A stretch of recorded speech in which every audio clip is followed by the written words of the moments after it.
Religion के बाद अगर हमारे देश को कुछ यूनाइट करता है तो वो है क्रिकेट। उसके बावजूद क्रिकेट एब्सोल्युटली अनरेगुलेटेड है।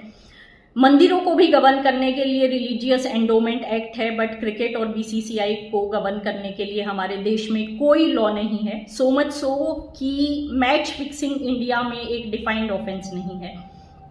कुछ दिन पहले कर्नाटका हाई कोर्ट से सुप्रीम कोर्ट में एक अपील आई जिसमें बीसीसीआई ने इंटरवेंशन एप्लीकेशन लगाकर ये कहा है कि मैच फिक्सिंग चीटिंग के परव्यू में कवर होनी चाहिए।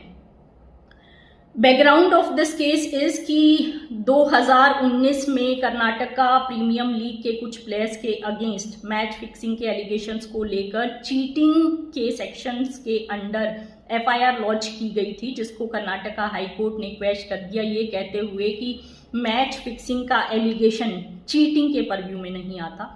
इसको लेकर ये मैटर अब सुप्रीम कोर्ट में आया है।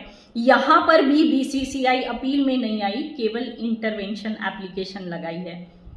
मैच फिक्सिंग एक काफ़ी सीरियस ऑफेंस है और इंडिया में क्रिकेट का क्रेज देखते हुए मैच फिक्सिंग को लेकर हमारे देश में काफ़ी लंबे समय पहले लॉ आ जाना चाहिए था, बट अभी तक हमारे पास इसको लेकर कोई स्पेसिफिक लॉ नहीं है और इसलिए मैच फिक्सिंग को लेकर इंडिया में एक सिंगल कन्विक्शन आज तक नहीं हुआ है।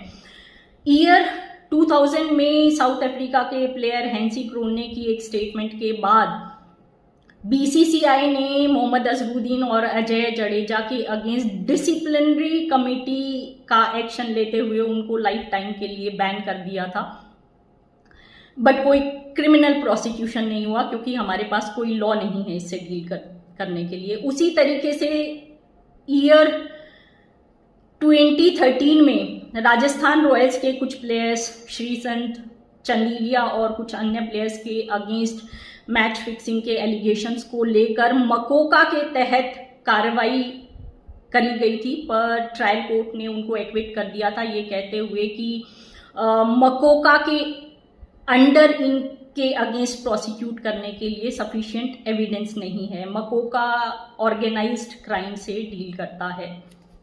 सो इट्स हाई टाइम कि मैच फिक्सिंग को लेकर हमारे देश में एक स्पेसिफिक लॉ बनना चाहिए। इनफैक्ट बीसीसीआई को गवर्न करने के लिए हमारे देश में लॉ होना चाहिए, because BCCI is completely a self governed body. Hope you liked my podcast, Seema Sindhu Advocate. Thank you for watching.